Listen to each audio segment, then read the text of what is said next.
अस्सलाम वालेकुम dear students. Last time जो हमने एक चैप्टर कंक्लूड किया था और जिसको हमने कंप्लीट कर लिया था वो था chemical reactions in aqueous solution. और हमने आपको उसकी कुछ प्रैक्टिस एग्जांपल भी दी थी, आपने सबमिट भी कराई हैं, बहुत अच्छा काम भी हुआ है। अ, मैं शायद उसका सॉल्यूशन जो है वो आप तक पहुंचा दूंगी ताकि जिन लोगों ने कोई मिस्टेक की हो तो वो भी उनको पता लग जाए, ठीक है।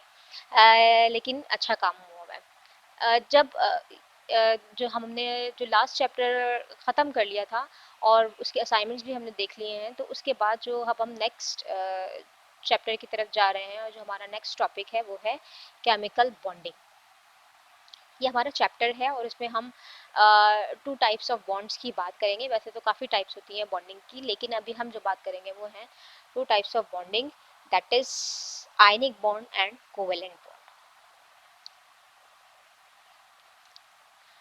आयनिक बॉन्ड हमें पता है क्या होता है कि जब दो बॉडीज हैं, दो डिफरेंट एटम्स हैं और दोनों एटम्स ऑपोजिटली चार्ज हैं, तो उनके दरमियान कोई ना कोई इलेक्ट्रोस्टैटिक फोर्स आ जाती है। जाहिर सी बात है, एक के ऊपर पॉजिटिव चार्ज है, एक के ऊपर नेगेटिव चार्ज है, दोनों में कोई ना कोई इलेक्ट्रोस्टैटिक फोर्स होगी जो उनको एक दूसरे के साथ करीब लेकर आएगी, उनको जोड़ के रखेगी। That is called ionic bond.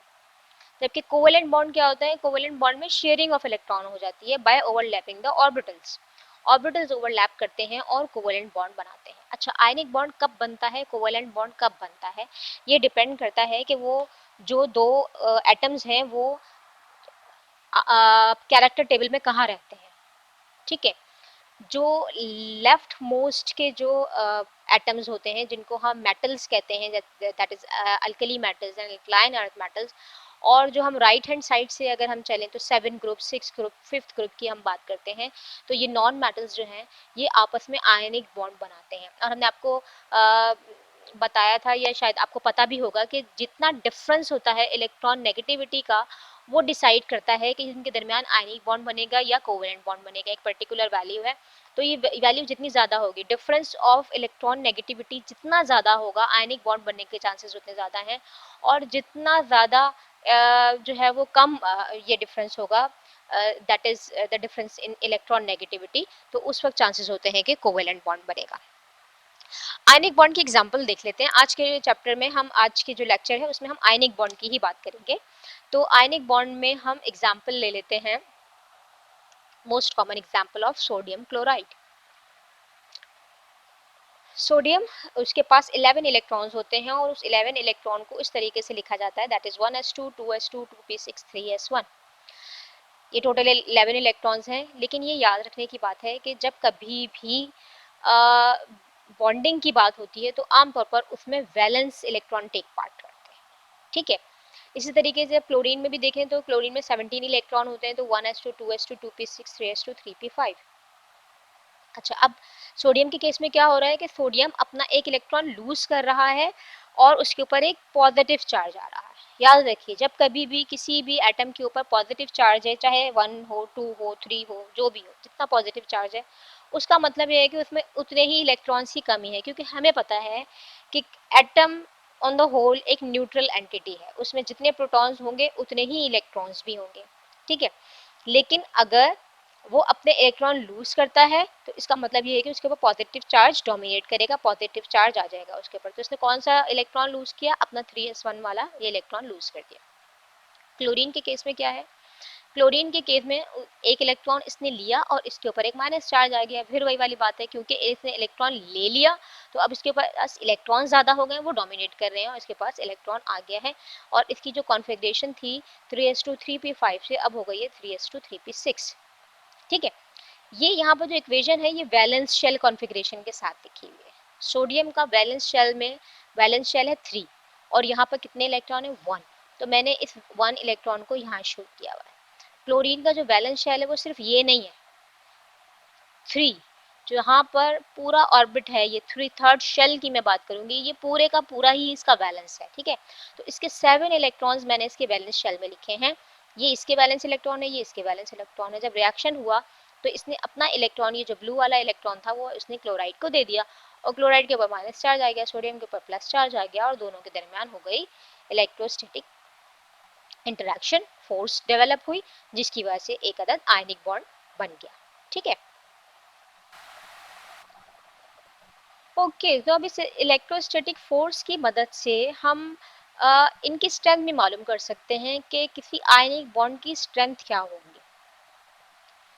ये एक फॉर्मूला है कोलम्बिक अट्रैक्शन का, कि दो बॉडीज, डिफरेंट बॉडीज जिनके पास अमाउंट ऑफ चार्ज है, अ, उनके दरमियान जो फोर्स है वो किस पर डिपेंड करती है, उनके चार्ज डेंसिटीज के ऊपर, चार्ज के ऊपर, अमाउंट ऑफ चार्ज के ऊपर डिपेंड करती है, डायरेक्टली प्रोपोर्शन। और डिस्टेंस जितना कम होगा फोर्स उतनी ज़्यादा होगी, डिस्टेंस के ऑपोजिट है। तो डिस्टेंस जितना कम होगा फोर्स ऑफ अट्रैक्शन उतनी ज़्यादा होगी, चार्ज जितना ज़्यादा होगा फोर्स ऑफ अट्रैक्शन उतनी ही ज़्यादा होगी। अब यहाँ देखिए मैंने दो इक्वेशन लिखी हैं, एक है लिथियम आयन और ऑक्सीजन ऑक्साइड है, और वो लिथियम ऑक्साइड बना रहा है, एक सोडियम और क्लोराइड है, वो सोडियम क्लोराइड बना रहा है, sodium positive and chloride negative ने सोडियम क्लोराइड का आयनिक बॉन्ड जो है वो बनाया है। पूछ मैं ये रही हूँ कि कौन सा बॉन्ड स्ट्रॉन्गर है। अब अकॉर्डिंग टू इक्वेशन हमें क्या चीज़ें पता होनी चाहिए, हमें ये पता होना चाहिए कि इनके दरमियान डिस्टेंस कितना है। डिस्टेंस कैसे पता लगेगा, हमें साइज से भी पता लगेगा कि लिथियम का साइज सोडियम से छोटा होता है, ठीक है ना, और ऑक्सीजन का साइज क्लोराइड से छोटा होता है। अगर हम कैरेक्टर पीरियोडिक टेबल में देखें तो ऑक्सीजन का साइज जो होगा वो क्लोराइड से छोटा है, क्योंकि उसके अंदर तीसरा शेल आ जाएगा, जबकि ऑक्सीजन में तो दो ही शेल होता है। तो इसका मतलब ये हुआ कि इनका साइज, लिथियम का साइज सोडियम से छोटा है, अगरचे कि इसके ऊपर भी प्लस चार्ज है, इसके ऊपर भी प्लस चार्ज है, लेकिन क्योंकि इसका साइज छोटा है इसलिए इसकी चार्ज डेंसिटी ज़्यादा होगी। देखे ना, अगर एक ही प्लस चार्ज है और वो एक छोटी सी जगह में कन्फाइन है, और एक प्लस चार्ज है जो इतनी बड़ी जगह में कन्फाइन है, तो चार्ज डेंसिटी कहाँ ज़्यादा होगी, यकीनन छोटी सी जगह में ज़्यादा होगी, कि इस छोटी सी जगह में एक प्लस चार्ज है, यहाँ एक बड़ी सी जगह में एक प्लस चार्ज है, तो चार्ज डेंसिटी किसकी ज़्यादा होगी, जिसकी जो साइज है वो छोटा होगा। अच्छा, ऑक्सीजन की खास बात क्या है कि एक तो ये कि इसका साइज छोटा है, दूसरी बात ये कि इसके अंदर -2 चार्ज है, अमाउंट ऑफ चार्ज और ही ज़्यादा है, ठीक है ना। तो according to equation, this equation, हमें ये नज़र आ रहा है कि इनके दरमियान का डिस्टेंस भी यकीनन कम होगा और यकीनन इनकी चार्ज डेंसिटी भी ज़्यादा होगी। तो इनका जो आयनिक बॉन्ड है वो स्ट्रॉन्गर होना चाहिए as compared to sodium chloride. लेकिन ये प्रूफ कैसे होगा, प्रूफ ऐसे होगा कि हम इनका मेल्टिंग पॉइंट नोट करें कि इसका मेल्टिंग पॉइंट क्या है। सोडियम क्लोराइड का जो मेल्टिंग पॉइंट है वो है 800 डिग्री सेंटीग्रेड, और जब लिथियम ऑक्साइड का मेल्टिंग पॉइंट देखा गया तो वो है 1700 से भी ज़्यादा। तो व्हाट डज इट मीन, इसका मतलब ये हुआ कि लिथियम ऑक्साइड जो है वो ज़्यादा स्ट्रॉन्गर आयनिक बॉन्ड बना रहा है। और फिर वही वाली बात, दोनों चीज़ों पर डिपेंड कर रहा है, साइज़ पर भी, क्योंकि अब जाहिर सी बात है साइज़ छोटा होगा तो इनके दरमियान डिस्टेंस भी कम कम होगा, ठीक है ना, तो बॉन्ड लेंथ भी छोटी होगी। और दूसरी बात ये कि चार्ज डेंसिटी भी ज़्यादा है। अब चार्ज डेंसिटी भी ज़्यादा है और जो है वो भी कम है,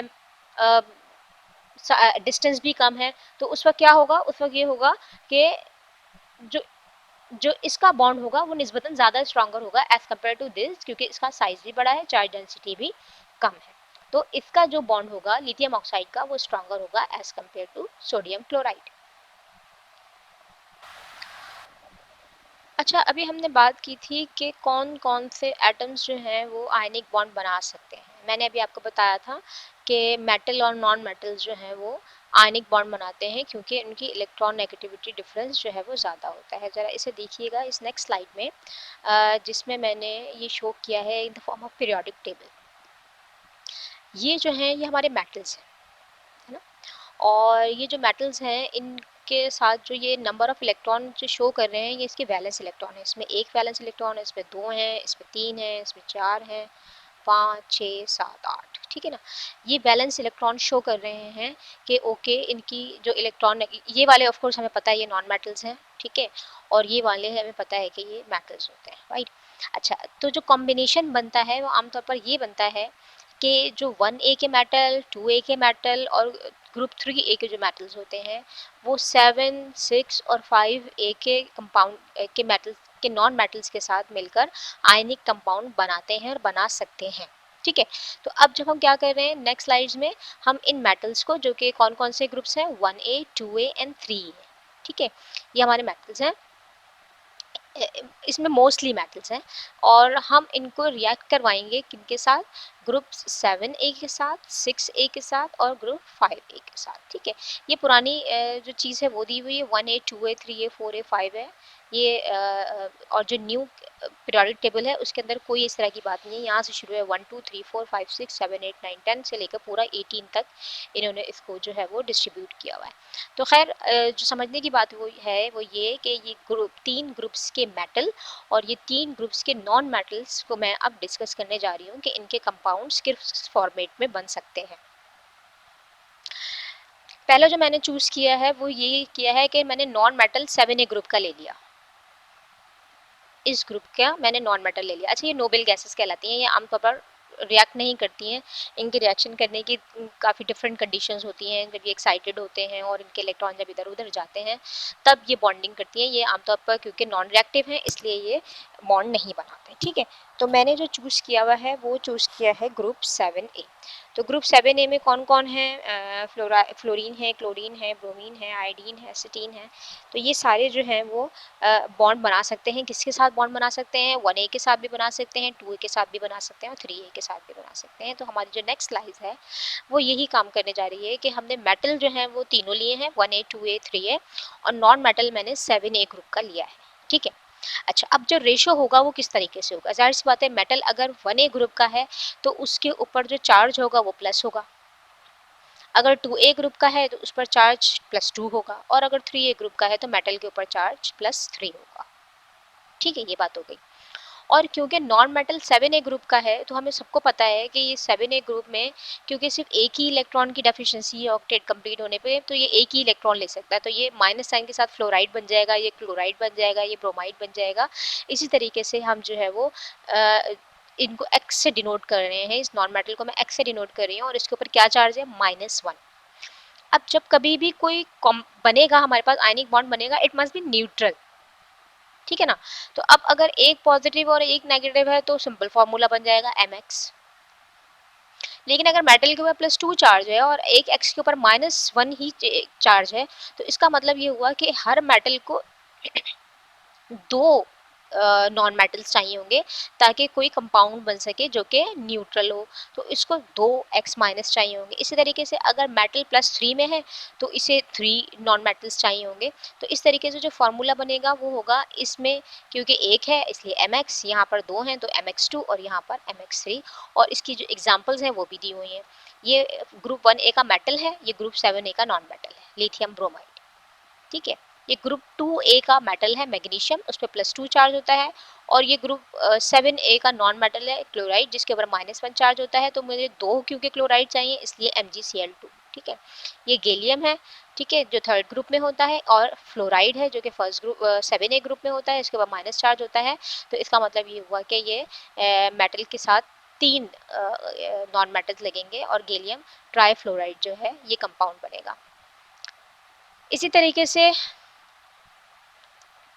अब मैंने 6A ग्रुप के नॉन मेटल लिए। ये किस किस ग्रुप का था, 7A ग्रुप का था। 7A ग्रुप के बारे में मैंने आपको क्या बताया है कि 7A ग्रुप एक ही इलेक्ट्रॉन ले सकता है, इसलिए इसके ऊपर -1 चार्ज आएगा। जो 6A ग्रुप है इसके पास 2 इलेक्ट्रॉन की कैपेसिटी है, 2 इलेक्ट्रॉन ले सकता है, इसलिए इनके ऊपर क्या चार्ज होता है, -2। ठीक है, तो जितने भी नॉन मेटल्स हैं यहाँ पर हर x के ऊपर क्या चार्ज है, -2। राइट, और ऊपर अगर देखें तो यहाँ पर हर x के साथ क्या चार्ज था, माइनस। क्योंकि ये 7A ग्रुप का था तो इसलिए हर नॉन मेटल के ऊपर माइनस चार्ज है। ये 6A ग्रुप का है इसलिए हर नॉन मेटल के ऊपर -2 चार्ज है। ठीक है, अच्छा अब ये क्योंकि ग्रुप 1A का मेटल है तो इसलिए मेटल के ऊपर +1 चार्ज है। ग्रुप 2A का मेटल है इसलिए मेटल के ऊपर +2 चार्ज है। ग्रुप 3A का मेटल है इसलिए मेटल के ऊपर +3 चार्ज है। न्यूट्रल मॉलिक्यूल बनना है तो न्यूट्रल मॉलिक्यूल बनने की क्या पोजीशन होगी। अब अगर इसके ऊपर -2 चार्ज है और इसके ऊपर +1 चार्ज है तो ऑफ कोर्स मुझे ये दो मॉलिक्यूल चाहिए होंगे, ये दो एटम्स चाहिए होंगे। तो फॉर्मूला क्या बनेगा, M2x। ठीक, इसी तरीके से अगर ये +2 है और ये -2 है तो इसका मतलब बिल्कुल बराबर बराबर है, तो ये बनेगा mx। ठीक है, यहाँ के इसमें क्या था, mx फार्मूला कब बन रहा था, जब इसके ऊपर भी प्लस चार्ज था, इसके ऊपर भी सेम -1 चार्ज था, तो उस वक्त mx बना था। तो यहाँ पर भी क्योंकि ये +2 चार्ज है, ये -2 चार्ज है, न्यूट्रलाइज हो जाएगा, mx बन जाएगा। अच्छा, यहाँ +3 चार्ज है क्योंकि ये 3a ग्रुप का है, और यहाँ -2 चार्ज है, तो अब यहाँ पर क्या कॉम्बिनेशन होगा, किस तरीके से बनेगा, हमें पता है वैलेंसीज एक्सचेंज होती है, वैलेंसी इसकी वैलेंसी इसके नीचे और इसकी वैलेंसी इसके नीचे आती है, तो जो कॉम्प्लेक्स बनेगा वो बनेगा M2, या जो भी आयनिक कंपाउंड बनेगा वो बनेगा M2x3। ठीक है, M2x3, ताकि M2 का मतलब क्या होगा, +6, x3 का मतलब क्या होगा, -6, तो ये +6 और -6 एक न्यूट्रल कंपाउंड बन गया। इसकी एग्जांपल है लिथियम ऑक्साइड, mx की एग्जांपल है कैल्शियम ऑक्साइड, और ग्रुप थर्ड ए के साथ जो एग्जांपल है ग्रुप 6a नॉन मेटल की, वो है एल्यूमिनियम ऑक्साइड।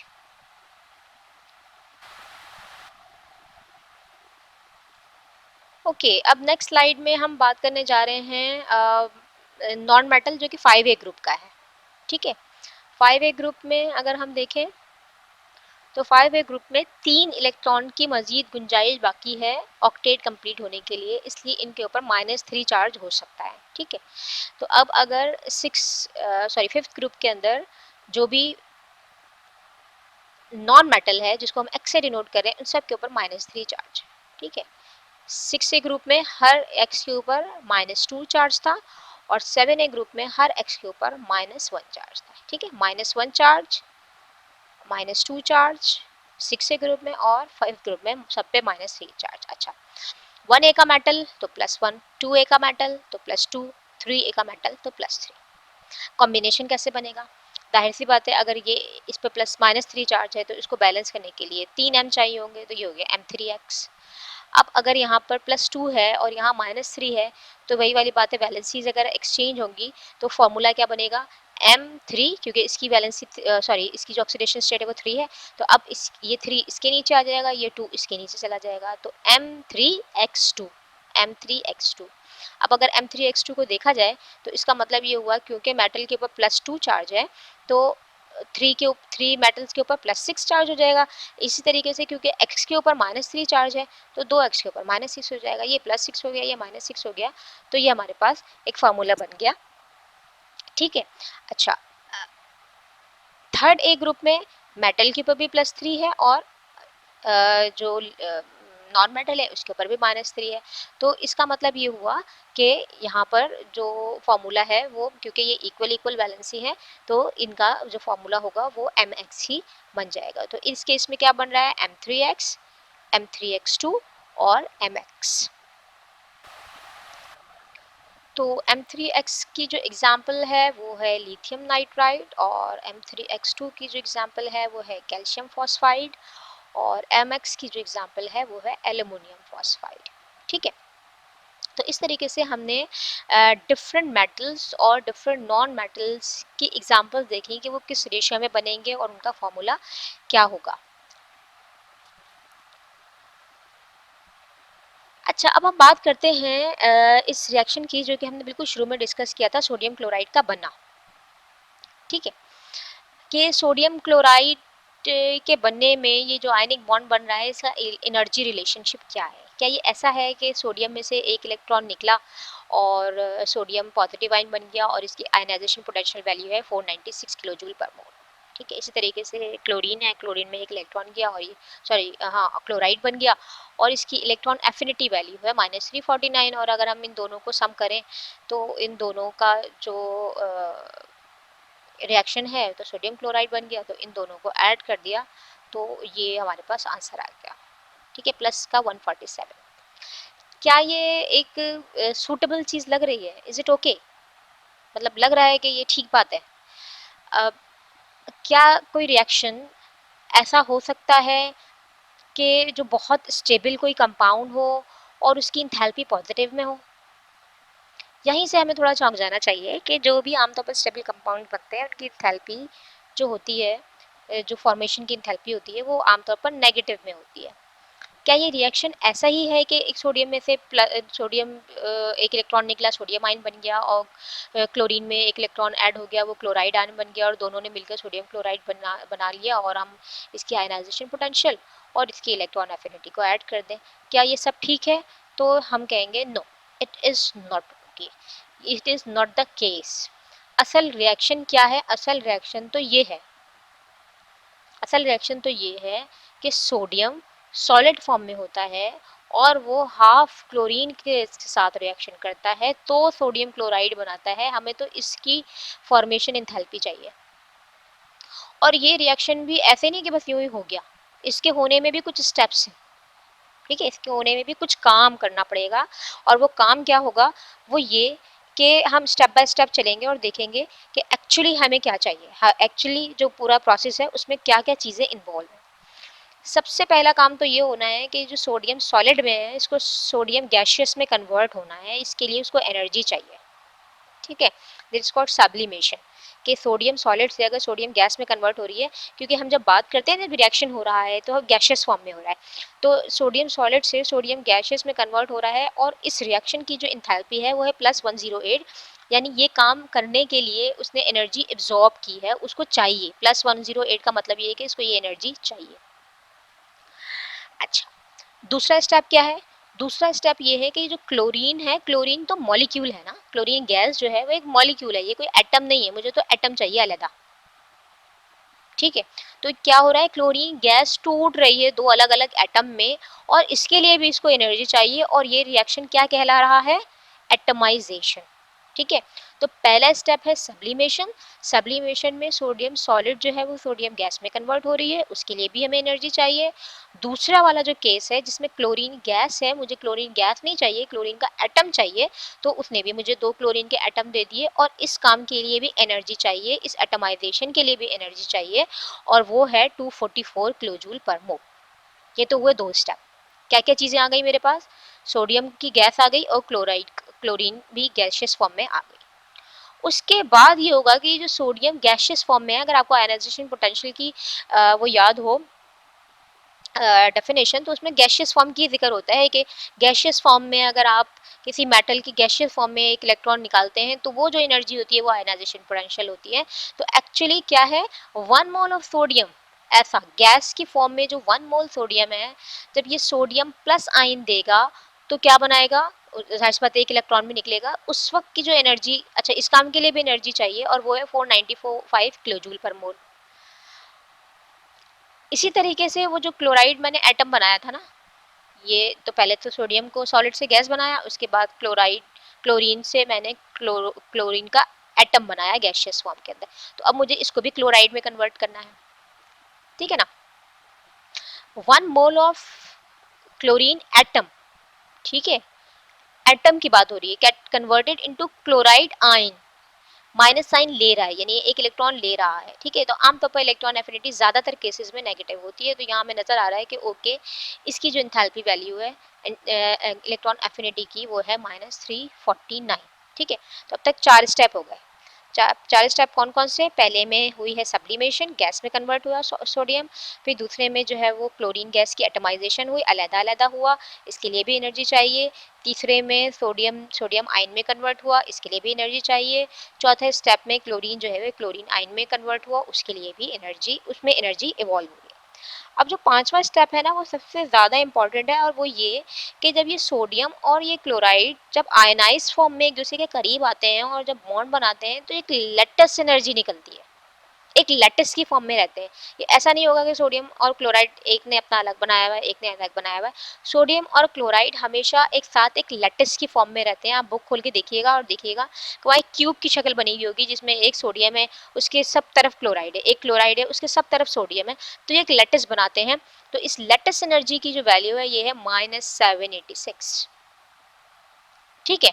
तो इसका मतलब ये हुआ कि मुझे तो इन पांचों स्टेप्स को लेकर चलेंगे तो मैं ये वाली जो प्रॉपर मेरी इक्वेशन है वो बन पाएगी, ठीक है। तो अब क्या किया मैंने, ये जो पांचों स्टेप्स थे मैंने उनको एक साथ करके यहाँ लिख दिया।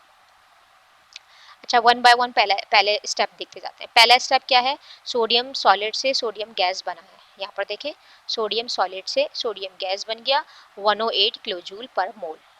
मैंने इसको इसी तरह लिख दिया, सोडियम सॉलिड से सोडियम गैस बन गया 108 किलो जूल पर मोल, ठीक है। अच्छा, जो दूसरा रिएक्शन है ना वो ज़रा देखने लायक है। वहाँ देखिएगा मैंने क्या किया है। दूसरे रिएक्शन में क्लोरीन का मॉलिक्यूल है जिससे 2 क्लोराइड बन रहे हैं, ठीक है।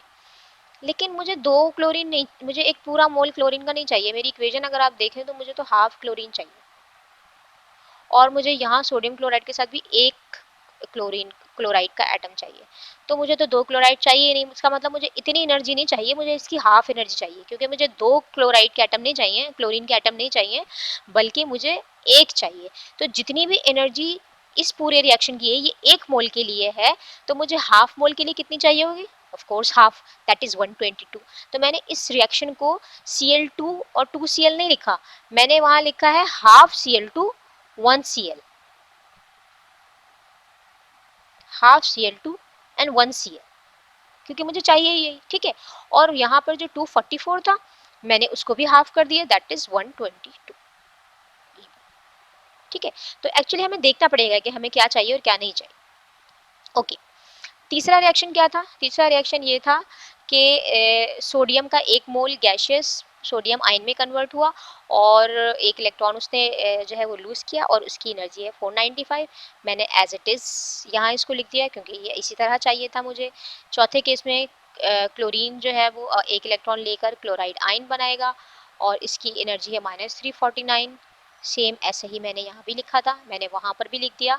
और फिफ्थ केस में सोडियम और क्लोराइड मिलकर क्या बना रहे हैं? सोडियम क्लोराइड, और इसकी जो लेटेस्ट एनर्जी है वो -786 है, वो मैंने यहाँ पर मेंशन कर दी। तो ये जो पांचों स्टेप्स हैं इनको मैंने वन बाय वन यहाँ पर लिखा, सिर्फ यहाँ पर मैंने थोड़ी सी ऑल्ट्रेशन की है, और वो मैंने आपको डिटेल में बता दी है। और इस ऑल्ट्रेशन का आपको ध्यान रखना पड़ेगा। हो सकता है कोई मेटल ऐसा हो जिसमें 2 मेटल चाहिए हो, आपको एक मेटल की वैल्यू दी हुई हो, आपको उसको 2 से मल्टीप्लाई करना पड़े, या तो 2 से डिवाइड करना पड़ा था ना, हो सकता है किसी को 2 से मल्टीप्लाई करना पड़े। हो सकता है कि कोई मैं आपको सोडियम के बजाय कैल्शियम दे दूं, तो हमें पता है कि कैल्शियम में तो 2 आयनाइजेशन पोटेंशियल होगी, एक कैल्शियम +1 बनने की, एक कैल्शियम +2 बनने की, तो वहाँ तो 2 आयनाइजेशन पोटेंशियल चाहिए होंगी। तो इस बात का ध्यान रखना होगा। खैर, अभी हम वापस इधर ही आ जाते हैं। ओके, ये जो पांचों एंथैल्पीज थी वो मैंने एक साथ यहाँ रख दी है। अच्छा, अब मैं क्या करती हूँ? मैं ये करती हूँ कि अब मैं इसको सम करना शुरू करती हूँ। सम कैसे? कि मैं यहाँ से कट करना शुरू करती हूँ कि एक सोडियम, ये जो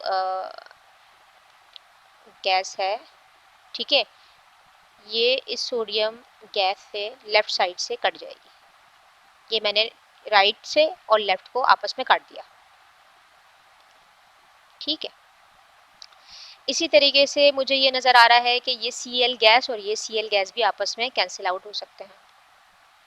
तो मैंने ये Cl गैस ली और इसको इस Cl गैस से मैंने कैंसिल आउट कर दिया।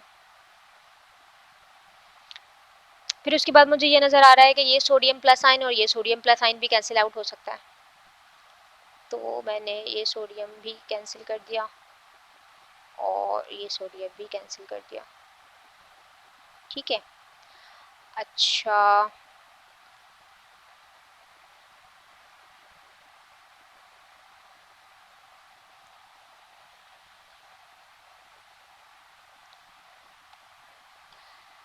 मुझे ये नज़र आ रहा है कि ये जो क्लोराइड है ये भी इस क्लोराइड से कैंसिल आउट हो सकता है, तो मैंने इस क्लोराइड को इस क्लोराइड से कैंसिल आउट कर दिया, ठीक है। ये इलेक्ट्रॉन इस इलेक्ट्रॉन से कैंसिल आउट हो सकता है। मैं देखिएगा राइट को लेफ्ट से कैंसिल आउट कर रही हूँ, ऐसा नहीं कि दोनों चीज़ें एक ही साथ हैं, ठीक है। अब अगर आप देखें तो हमारे पास बचा क्या है?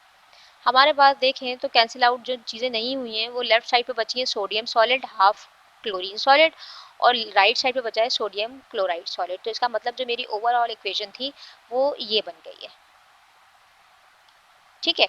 ओवरऑल इक्वेशन क्या बन गई है कि सोडियम सॉलिड और हाफ क्लोरीन जो हमारे पास गैशियस फॉर्म में थी वो मिलकर सोडियम क्लोराइड सॉलिड बना रही हैं। अब मुझे क्या करना पड़ेगा? मुझे यहाँ पर कैलकुलेशन करनी पड़ेगी कि इन सब का जो सम होगा वो एक्चुअली क्या होगा। तो इसके लिए मुझे क्या करना पड़ेगा? मुझे इसके लिए ये करना पड़ेगा कि इसको इसको इसको प्लस करेंगे, ये पॉजिटिव साइन के साथ प्लस होंगे, ये माइनस वाले प्लस होंगे, और फिर दोनों आपस में जब माइनस होंगे तो यहाँ पर जो आंसर आएगा वो आना चाहिए आपका -410 किलो जूल पर मोल। और ये बड़ा सूटेबल एक वैल्यू है, क्योंकि ये माइनस साइन के साथ है, और माइनस साइन के साथ याद रखिए जो भी एंथैल्पीज नेगेटिव साइन के साथ होती हैं, इसका मतलब ये होता है कि वो रिएक्शन जो है वो स्टेबल है। स्टेबल का मतलब ये हुआ कि हमेशा हम कहते हैं कि वो रिएक्शन पॉसिबिलिटी में आता है, वो रिएक्शन फॉरवर्ड रिएक्शन होता है जहाँ पर जो प्रोडक्ट होता है वो स्टेबल होता है। ठीक है, प्रोडक्ट स्टेबल कब होगा? प्रोडक्ट स्टेबल जब होगा जब उसकी एनर्जी कम होगी। एनर्जी कब कम होगी? एनर्जी जब कम होगी जब रिएक्टेंट के मुकाबले में प्रोडक्ट की एनर्जी कम हो। तो अब अगर यहाँ पर प्रोडक्ट के मुकाबले में जो सारा काम करने के बाद अगर एनर्जी में जो फर्क आ रहा है वो आ रहा है -410 किलो जूल पर मोल का, इसका मतलब ये हुआ कि इन सब की जो एनर्जी थी उसके मुकाबले में जो इसकी एनर्जी है वो -410 किलो जूल पर मोल कम है।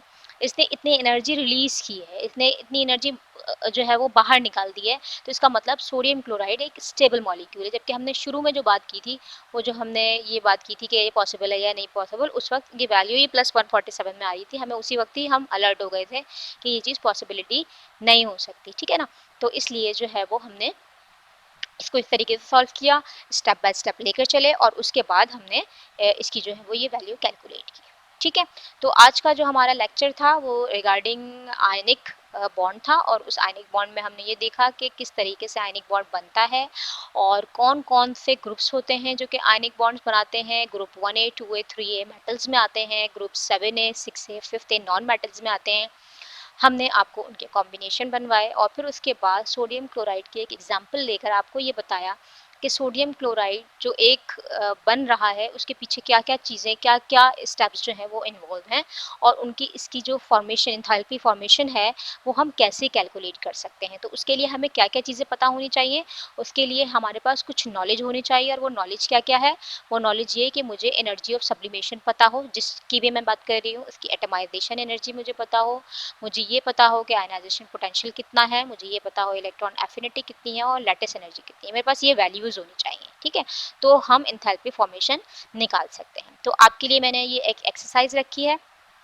अच्छा, एक्सरसाइज से पहले ये देख लेते हैं कि ये बॉन्ड हैबर साइकिल की फॉर्म में हम इसको किस तरीके से लिखेंगे। ये साइकिल कहलाता है, it's called bond Haber cycle. ठीक है, ये स्टार्ट हो रहा है यहाँ से, यहाँ से। ठीक है, जिसमें क्या है हमारा स्टार्टिंग मटेरियल? सोडियम सॉलिड है और हाफ क्लोरीन गैस है। ठीक है, ये हमारा इनिशियल जो हमारे रिएक्टेंट्स हैं ये वो है। फिर क्या हुआ? 108 किलो जूल मोल लेकर सब्लिमेशन हो गई और सोडियम सॉलिड से किस में कन्वर्ट हो गया? सोडियम गैस में कन्वर्ट हो गया। हाफ क्लोरीन गैस उसी फॉर्म में लिखी हुई है मैंने। ठीक है, अच्छा, ये ΔH1 आप जब ऊपर जाएंगे आप देख लीजिएगा, या दिखा देती हूँ मैं आपको, ये 108 है। ठीक है, ये 108। ठीक, अच्छा, दूसरा प्रोसेस क्या है? अच्छा, अब यहाँ से इसमें इस रिएक्टेंट में जब से ये प्रोडक्ट बना तो इसमें और इसमें क्या फ़र्क है? सोडियम सॉलिड से सोडियम गैस में कन्वर्ट हो गया, हाफ Cl2 हाफ Cl2 है। ठीक है, अब दूसरा प्रोसेस देखते हैं। दूसरे प्रोसेस में क्या हो रहा है? एटमाइजेशन हो गई। ठीक, एटमाइजेशन मुझे पता है, दो पूरे Cl2 की थी 244 और हाफ की कितनी थी?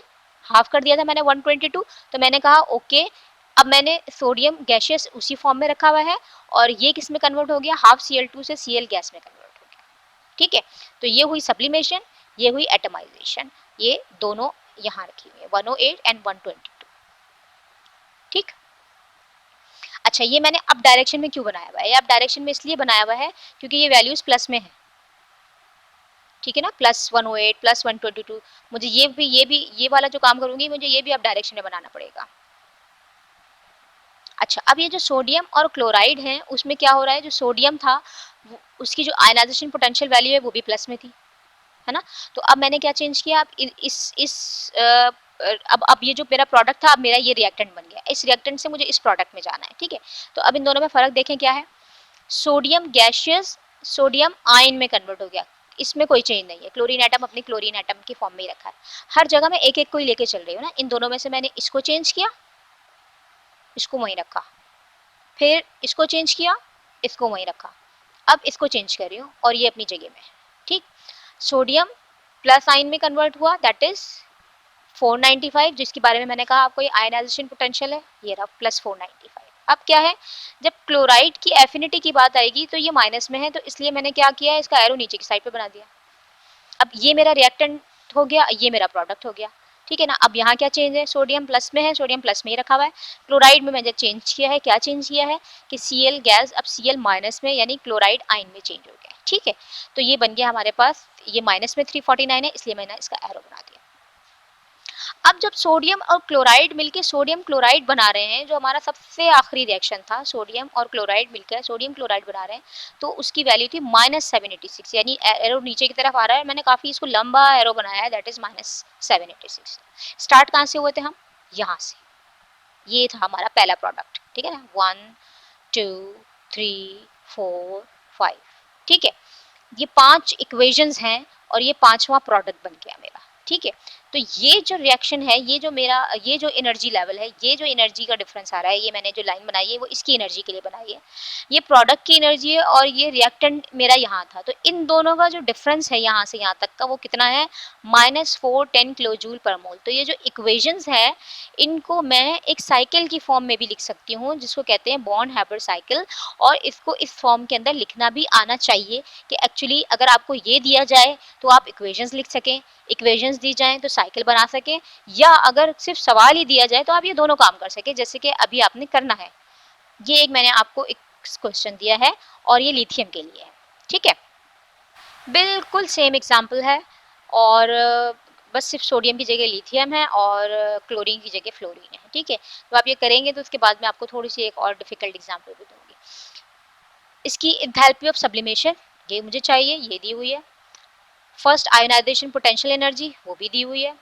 डिसोसिएशन एनर्जी जिसको मैं एटमाइजेशन कह रही हूँ फ्लोरीन की, वो 154 किलो जूल पर मोल फ्लोरीन, जरा इसके ऊपर ध्यान रहे, पर मोल है, मुझे कितना चाहिए, हाफ मोल चाहिए। तो आप देखेंगे कि यहाँ पर क्या करना चाहिए। And the electron affinity of fluorine is this, और लेटेस्ट एनर्जी ये है। ठीक है, तो calculate the overall enthalpy change for the reaction. तो आपने क्या करना है, बिल्कुल इस तरीके से आपने इक्वेशंस बनानी है, ऐसे करके स्टेप बाय स्टेप। स्टेप 1 में ये हो रहा है, स्टेप 2 में ये हो रहा है, इस तरह 5 स्टेप्स बनाएंगे। फिर उसके बाद इस तरीके से इन स्टेप्स को लिखेंगे और क्रॉसिंग करके देखेंगे कि हमारे पास ओवरऑल इक्वेशन ऐसी ही बन रही है, और इसको आप इस तरीके से मेंशन करेंगे और उसके बाद इसका बॉन्ड हैबर साइकिल भी बनाएंगे। ठीक है, तो क्योंकि ये बिल्कुल सेम है इसलिए बिल्कुल भी परेशानी नहीं होनी चाहिए। और इसका भी आप मुझे जो है वो मेल करेंगे मुझे, इसकी जो आप इसको जब सॉल्व करेंगे तो इसको भी आप मुझे उसी ईमेल एड्रेस पर मेल करेंगे जिस पर अभी आपने लास्ट असाइनमेंट जो है वो मेल किया था। लेकिन ख़ास तौर से प्लीज़ उसके लिए एक बात ये है कि जब आप मुझे ईमेल करेंगे तो उसके सब्जेक्ट में आप 3-4 चीज़ें प्लीज़ मेंशन कर दीजिएगा। सबसे पहली चीज़ तो आप लिखेंगे असाइनमेंट नंबर 2। ठीक है, CHM 311 इवनिंग असाइनमेंट नंबर 2। ठीक, और जब आप अपना मेल लिखेंगे तो उसके अंदर आप अपना नाम और रोल नंबर ज़रूर लिख दीजिएगा। ठीक है, अब आई डोंट नो, बहुत सारे मेरे पास ऐसे मेल्स आए हैं जिसमें मुझे मुझे कंफर्म करना पड़ा है कि भाई आप SM अवैस हैं या अवैस शाह हैं, समथिंग लाइक दैट। तो ज़ाहिर सी बात है एक से ज़्यादा नाम के लोग होते हैं, कुछ होते हैं जो मोहम्मद दानियाल होते हैं लेकिन उन्होंने सिर्फ दानियाल लिखा हुआ होता है, मैं दानियाल में ढूंढ रही होती हैं, वो होते हैं कभी मोहम्मद दानियाल में मिलते हैं, कभी SM दानियाल में मिलते हैं। तो प्लीज़ इस बात का ख्याल रखें कि कंप्लीट नेम जो आपके पास लिस्ट में है वो, और आपका क्लास रोल नंबर, दोनों ही चीज़ें ज़रूर लिखिएगा, और सब्जेक्ट में आप असाइनमेंट नंबर 2 ज़रूर लिखिएगा ताकि वो मेरे पास अलहदा मैं उसका फोल्डर बना सकूँ। ठीक है, तो होपफुली आपको आज का लेक्चर समझ में आ गया होगा, और इंशाल्लाह इसके बाद की एग्जाम्पल भी देखूंगी और नेक्स्ट लेक्चर भी जल्द ही अपलोड करूंगी, क्योंकि अब हमारे पास जो है वो क्वांटिटी काफ़ी ज़्यादा है अभी बाकी, और हमें थोड़ा स्पीड अप होना पड़ेगा। तो इंशाल्लाह नेक्स्ट लेक्चर के लिए कोशिश करूंगी कि विद इन अ वीक जो है वो आपको अपलोड कर दूँ। ओके।